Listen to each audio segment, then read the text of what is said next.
Hey guys, initially I wasn't going to further touch on the Nintendo Switch topic. I made 2 videos on it before, they did okay. The console came out, sold out everywhere anyway. Even here in my little country it ended up selling out a few days after launch. It just is what it is. Basically there was no way to stop this train because Nintendo fans will always be Nintendo fans and buy whatever the Nintendo puts out, no matter what Nintendo does. And that's the ones that even know what Nintendo does, because there's also a lot of innocent normies out there who just wanted a new Switch for their kids or whatever. You know, I'm not going to be maligning people for just wanting to play their games. But I think that when it comes to shills and fanboys, and people who are in the gaming circle and know what's fair and what isn't, it's been pretty well solidified right now with the Switch 2. I mean, at this point, there really isn't much else that Nintendo can do to be even worse than they already are, short of showing up at their customers' homes and beating the shit out of them.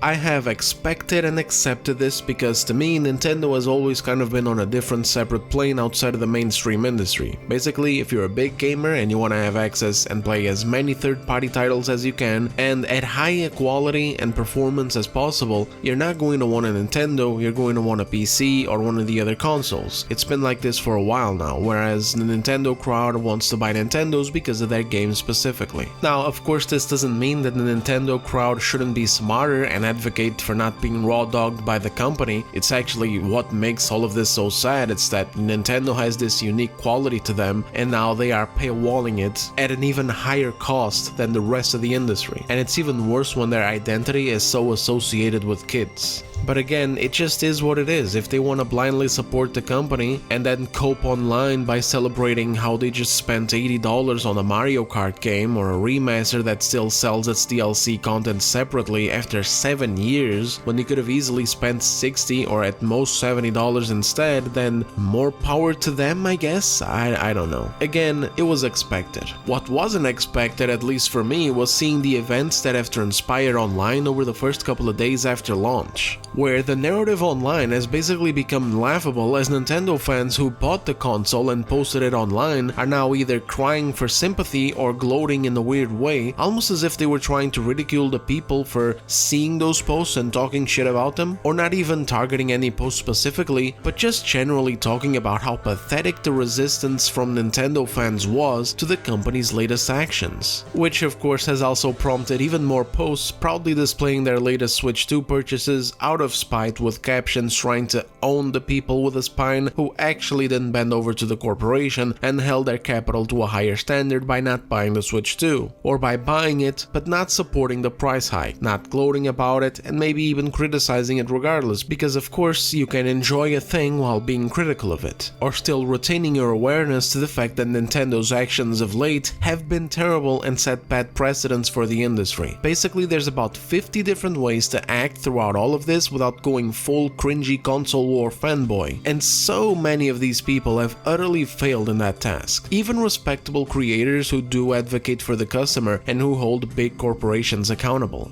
Or at least I thought they did, but it sadly turns out to have been selective. Some corpos can't push it, they're bad, they make terrible decisions, they don't respect the customer, etc, etc, etc, blah blah blah blah blah, but Nintendo gets a free pass. I gotta say, I've been quite disappointed seeing creators I looked up to doing this. And again, by doing this, what I'm talking about is not buying the console itself, it's blindly supporting Nintendo's practices by not even bothering to criticize them, or at the very least understanding where that criticism is coming from, instead of disregarding it and batting for the company. This is the bit that cringes me out the most. It's not buying the console. I understand buying the console. I bought a PS5 too, and at the time I was pissed off at what Sony was doing with the PlayStation brand. All their recent price hikes, including a price hike on the console itself, from $500 to $550. I bought it to enjoy some games, but I didn't go online and use my platform to support and celebrate their bad decisions. At the time I didn't even buy God of War Ragnarok, which released at $70. I let it be and I only ended up buying it at $40 in 2024. And so this is the part that I don't understand about these people.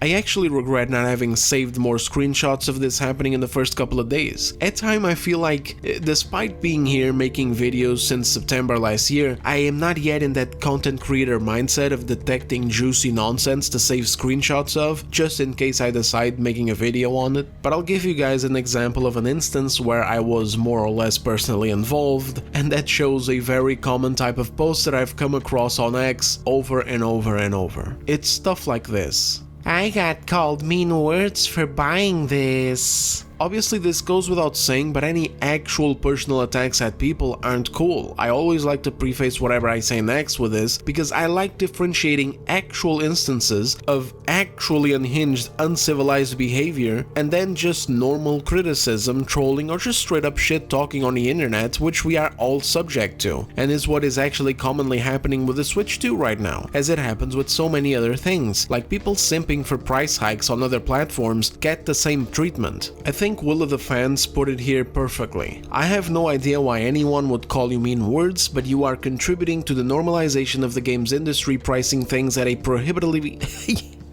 prohibitively high level, which from what I can tell, 90% of gamers are not into. Enjoy your Switch 2, I hope it has some games soon. And I totally relate with the sentiment. I never really had any urge of insulting someone over buying this console. However, yeah, the criticism online and the sentiment against it comes from a very legitimate source. But now after this recent attitude, I just don't really care either way. Like over here for example, Rascal0302 says, Corpo Simps posting L's. Nintendrones are a detriment to society. A bit edgy, but funny, and honestly accurate as far as Corpo Simps comments goes, because the amount of people making these posts proud of allowing a company to fuck them over is total simp behavior, and honestly it's a very Nintendrone type of thing. I mean, don't get me wrong man, at PlayStation, Xbox and PC have their own obnoxious fanboys making cringy posts almost every goddamn day. It's actually driving me nuts because I don't follow them. I actually followed a few people like this, and then I saw that they were cringe posting about console war and I started unfollowing them, and I still get their posts on my wall. But when it comes to, you know, voting with their wallets or not participating in getting raw dogged by publishers or other platforms, they all do a lot more than Nintendo fanboys. Epic Game Store showed up offering whole ass games, literally just giving them away for free, while at the same time trying to force people onto their service by buying exclusivity rights to new upcoming games. It didn't go anywhere. PC gamers still stuck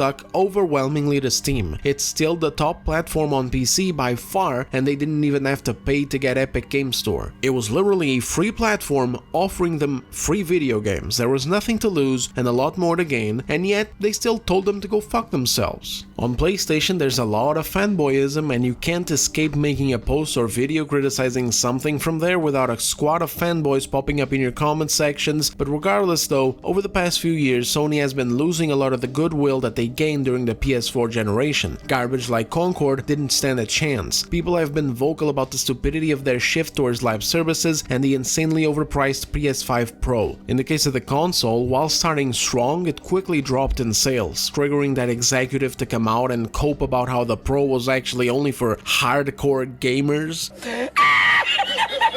So it was expected that it wouldn't sell so well. Who the fuck knows why they made it then, but hey, I'm not an executive so I don't know. On Xbox, there's also a lot of fanboyism too. Just a couple of weeks ago I made a video detailing why I believe that the Game Pass is enabling an age of slop to be Xbox's future. I'm not even being hostile on it. I'm a fan, I want the platform to do well. I want all of these acquisitions that they spend so much time and money buying to actually turn out something good instead of falling into obscurity with shit like Avowed. But that didn't really matter. The video still got quite a few salty comments, which I promptly ignored because it's pointless to argue with fanatics. All they'll do is replies like this, posting screenshots of some random bullshit with hearts and kisses. Basically, they like to pretend like you're the one coping, but in reality it's them who felt the need to reassure themselves with these posts and then sticking around to reply to people instead of playing their new console. I'm telling you right now, you wouldn't catch me doing that shit if I was excited. I remember when I got my first gaming PC back in 2011 or something, I was glued to the damn thing. I even got in trouble at school with my grades because I'd go to class, go home, and then I'd just be playing all kinds of games into the night. I even had some old garbage my brother had left for me, like The Legend of Khan or something like that. And Duke Nukem. I had a Duke Nukem, it was fantastic. Same thing with my first 360, I didn't even have games. My brother showed up one day, gave me an Xbox 360. No games whatsoever, but I was still over the moon. I went to my cousin's house, he borrowed me a bundle with Pure, an ATV motocross game, and Lego Batman plus GTA 4 episodes from Liberty City. I played that shit for months until being able to afford my first game for it, which was Red Dead Redemption. And the story is the same with my PS4. When I got one, I went straight to a used store, traded in some old 360 games, got The Last of Us Remastered, Shadow of Mordor, Assassin's Creed Unity, and Infamous Second Son. I couldn't stop playing these damn games except for bare minimum studying to make sure that my grades didn't drop. But other than that, I was gaming. The last fucking thing on my mind was taking pictures, posting them on social media, and then sticking around online to reply to people and moan on other posts instead of playing my new games. But hey, again, fellas, it is what it is, right? More power to the homies. Maybe that's what they do while the fucking battery is charging. Like, look at this example here. This is so embarrassing, man, I swear. Like, how deep in it do you have to be for this? After responding to a few comments, this person goes, "Keep crying, Nintendo won big and people will continue to buy," with a kiss emoji because that's totally normal behavior. Anyway, this is precisely what I mean. Nintendo shouldn't be winning big when they're doing so much underhanded shit. Even if they were winning big, you shouldn't be celebrating it because it's literally against your own best interest. These people are being kicked in the shins by Nintendo and throwing confetti while begging for more. The garbage Nintendo is pulling isn't even just the $80 games or the price of the console itself, it goes so much deeper than that, and we'll get to it in a minute. But let's say that you are a big fan of these games and you buy a Switch too, which is a sentiment that I do understand. I was actually interested in getting one as well, because I never bought the Switch. I never really owned a Nintendo before, so I thought, okay, let's see what all the fuss is about. So initially I was in, and then they came out with the announcements, they showed all these price hikes, and I was like, you know what, I'm done. I have zero attachment to this brand, their actions are making me not want to buy anything, so I peaced out. But I'd get it if you got one and you kept criticizing this nonsense. Being selective with your purchases and advocating for Nintendo to stop being such a greedy ass company is only beneficial for everybody. I got an Xbox, I criticize what they're doing regardless. I got a PlayStation, I criticize what they're doing as well. These companies raising their prices is not a good thing for me, so I advocate against it. People are celebrating this for what? It's like celebrating spending money on microtransactions or some shit. Hey guys, people called me names for spending $20 on glowing horse armor. By the way, the company is pulling in $800 million in revenue from predatory monetization, ensuring that instead of rewarding players fairly in their future games, they'll just cut content to sell it to us separately. Umbrella Corporation won big and people will continue to buy. Like, holy shit, can these people be any more lame? But anyway, back to Xbox. Regardless of that situation, the $80 price hike has not been well received. The announcement of Outer Worlds 2 at that price has been laughed at, and while things aren't perfect because the console war cringe brings out the worst of these people online, simping for Game Pass as an alternative for the $80 price tag without realizing that they're literally doing that on purpose to erode game ownership and get people dependent on a subscription service that will also go up in price, at least the response hasn't been as cringy as it has been with Nintendo, where even respectable content creators come out shilling or defending it in some way or another. And that right there is something that PC Master Race, PS Ponies and Xbots can take to the bank over Nintendrones any day of the week.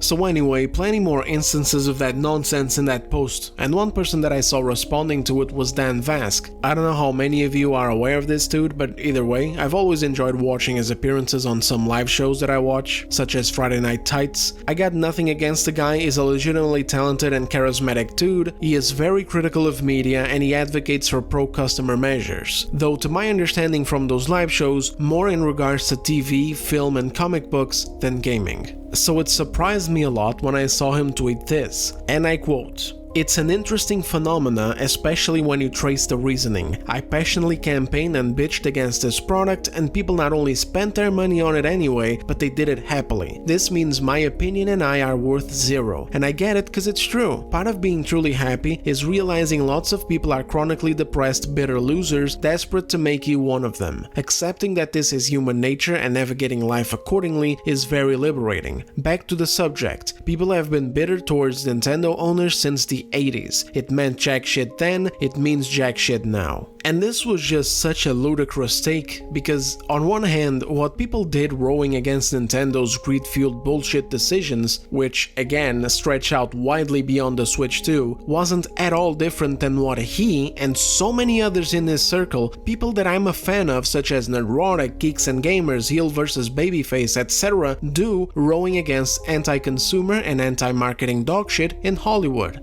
And for example, when The Last Jedi ended up breaking profits anyway, did this mean that the opinions of these critics didn't mean anything and their assessments were bitching about a product? Of course not, it just meant that sometimes, no matter how objectively bad a product or a company or a specific decision are, they are still going to end up being successful anyway because normies, shills, and fanboys are gonna come out of the woodwork and make it so regardless, and when that happens, it just is what it is, and we move on. The validity of the criticism does not stop, the truth itself does not change, and the fight for our rights as customers or fans does not end. And no amount of crying wankers online going, "Oh my god, this was perfect and I got called mean words for enjoying this," while waving Last Jedi posters is going to change that. Critics aren't chronically depressed bitter losers desperate to make anyone anything, which is what I replied to him with, along with a few extra bits of information such as what Nintendo's actions actually represented and why the criticism against it was valid and not just people bitching online. Actions such as opening the Pandora's box on $80 games, which Xbox has already followed suit with, and it's only a matter of time until PlayStation and everyone else does as well. In fact, Borderlands 4 almost ended up being $80 if not for our criticism and pushback. This alone is gonna cook the industry. People are already not buying games at $70 with as much frequency and ease,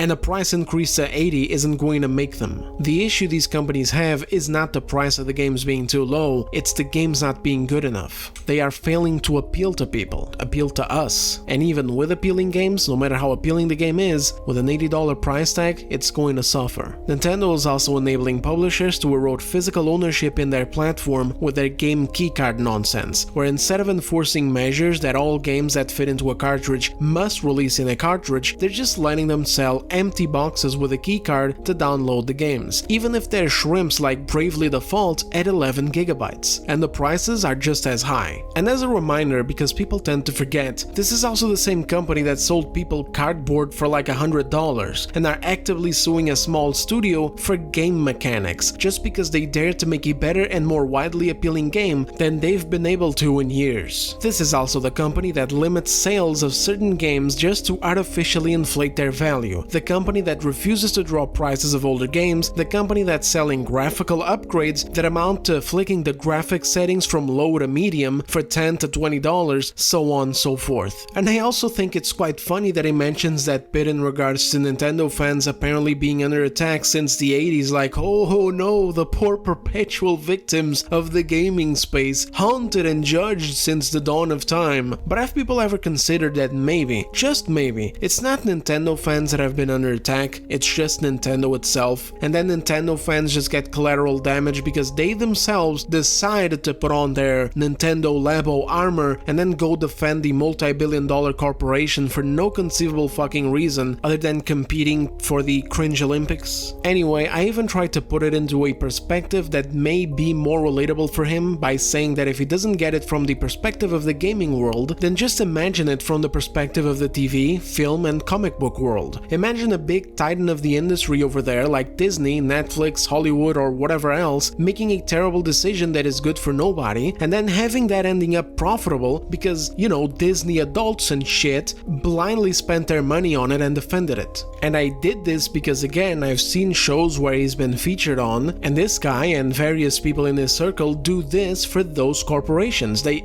advocate against all manner of shit, be that the garbage that they make or the streaming services that they pump their garbage into. Sadly, I don't think it landed because Dan ended up replying twice to this, once to say that he didn't actually call losers to ones merely criticizing the Switch 2, and for me to read the post that he was retweeting, and that people were free to spend their money the way that they wanted to. We're allowed to say wherever we want, but we're not owed being listened to. It's not more complicated than that. I have no idea at which point I was suggesting otherwise. The funny thing is that I tend to write long comments because I want to be understood. I don't like retarded back and forths where it's like I say something along the lines of I like the color blue, and then someone says, oh, what the fuck is your problem with the color green? So because I don't like that, I tend to write long comments to encompass everything, but it just never really ends up working out, does it? Despite feeling like his reply was disingenuous, after all, the comment that he's retweeting was the one that I showed you guys of the Nintendrone celebrating Nintendo's garbage decisions and how profitable they have been, literally celebrating getting raw-dogged by the company. I mean, what do you expect is going to happen? Obnoxious fanboy behavior is called out all the time, all across entertainment, no matter if it's Marvel, DC, Star Wars, Star Trek, and the myriad of other pop culture franchises across media, or whatever platform it is. Nintendo doesn't get a pass just because it's Nintendo, nor does it get targeted solely because it's Nintendo. In the entirety of his comment, there was nothing acknowledging any of these valid issues that people were in an uproar about. Like for example, the reply from the Will of the Fans. It was just that there's bitter losers out there, their campaigns failed, and Nintendo fans have been getting treated poorly for 45 years. It meant jack shit then, and it means jack shit now. I'm sorry, but this is sweeping everything under a rug and leaving no space for criticism. But again, despite all of this, I saw the reply and I just didn't bother to go on. I would rather just call it an agree to disagree moment, or just a misunderstanding with someone that I respect, rather than pushing the matter further. However, he ended up replying again, saying, "This entire essay can be summed to, stranger, you should care about me and my assessment of the gaming industry when spending your own money on your personal hobbies. My collectivist friend, I have 3.5 million bad news for you." And this time I did have to reply because I googled collectivist since I had no clue what the fuck that meant, and I just cracked up laughing because it sounds like some commie gobbledygook. Like, come on. I think us as people who support capitalism as a system can still criticize corporations for greed-driven decisions. We don't have to just accept everything that they do or just silently ignore it with the market freedom mentality. Like, absolutely, you as a business owner have the freedom to run your business as you see fit, so long as you stay within the legal boundaries. But we should totally criticize crap that is totally unfair. Feedback is also part of voting with your wallet. Do you want to pay $80 for Borderlands 4, or do you want to raise a ruckus and hold off that price at least for a little while longer while we still can? And I know he knows all of this because I've heard him speak on several matters in those aforementioned live shows, and he's never been against what others in those aforementioned circles advocate for when it comes to Disney, Marvel, Amazon, etc. It's just that with Nintendo, apparently, he just turns it off. I responded with sentiment that I've already echoed in several videos of mine in the past when discussing these matters. I don't care whether you care about me or my assessment. In fact, it's not even my assessment, I just gave you facts of what is going on, and even gave you an example you might personally relate better with by bringing up a side of the entertainment industry that you may be more familiar with. I just don't care about deliberate misinterpretations of the truth or the underplaying of it. This is quite relatable to the access media underplaying or diverting from what fans of a thing are criticizing by just labeling them all some kind of bigotism over a handful of retards sending harassment via comments or messages to some actress or whatever, which is what happened with The Acolyte. What was the mainstream narrative about that show? That the show was incredible and it only failed because of hate campaigns. Does it sound familiar, guys? Of course it does. It's basically Assassin's Creed Shadows and Dragon Age Veilguard all over again. Or rather, in this case, I guess it is Assassin's Creed Shadows and Veilguard are Acolyte all over again, except in the gaming space. I continued with, the core reason why people were criticizing the Switch 2 and don't feel particularly particularly inclined to throw confetti at it selling out isn't because of salt or apparently the Nintendo crowd being maligned since the 80s, it's because a company engaging in terrible anti-consumer bullshit is being rewarded. Hell, goes beyond that with Nintendo, like they're actively suing a small studio over game mechanics. And much like it happened a few years ago when the price of games rose from $60 to $70 while doing nothing to end increased monetization sources, these things reverberate and affect the industry at large. You can feel free not to care or to spend your money as you want. I'm not a collectivist. I had to Google what the fuck that even means. I'm just a dude voting with his wallet, advocating for a better industry, just like you with film, TV, and comic books. And that's where our interactions ended. Again, I don't have any ill sentiment towards Dan Vasc. As far as I'm concerned, this is just a disagreement on the internet. There's plenty of those to go around and both of us remain respectful regardless. The name of this video may even be a bit zesty because you gotta do what you gotta do to get viewers' attention, but it's not directly in relation to him, more so in relation to the myriad of posts like the one he defended, from morons celebrating the fact that their favorite console ecosystem is overpriced as fuck and showing no signs of stopping. Not to mention all the privacy issues. I mean, for example, the console isn't even theirs. If you do anything that Nintendo doesn't like, they will brick it. And it's not the good kind of bricking like when I'm playing Cellar Block. These are the cringe-fueled fanboys, who are not just setting back their own platform but also helping to do the same across the industry. At the end of the day, it's obvious that this was going to happen. Nintendo was going to sell anyway. And of course, some other jackass was going to take advantage of the $80 price hike and jump into the fray. I can only hope that the fight on the mainstream side of the industry is actually going to go down much better and people will actually have a nerve here instead of just giving into it so easily like Nintendo fanboys did while cheering about it online. I don't think it's going to happen that way because again, it genuinely seems like people on PC, PlayStation and Xbox have better and more realistic standards, or at least more realistic detractors than they have fanboys, but you never really know. What we do know is that these companies think that they can push anything they want on us because they believe that we're going to eat it like pigs. And if instead of calling this shit out, we just start playing team sports with cringy console fanboy bullshit online, defending our side's terrible practices with whataboutisms, then the more we all collectively lose. Except Nintendo fans, of course. They're always winning. Nintendo could announce $100 games tomorrow and they would still eat that shit up and post pictures of it online so everyone could see. God bless their positivity, huh fellas? At least they're not depressed goblins like us. Thank you very much for watching. If you enjoyed the video, like, subscribe, share with a homie, etc. All that good stuff. And don't stop holding these corpos accountable. They're not your friends. Studios sometimes are your friends, for sure. They just want to make some good stuff sometimes. But big corporations like the three main console platforms and publishers? I'll see you guys on the next one. Take care of yourselves. And your wallets.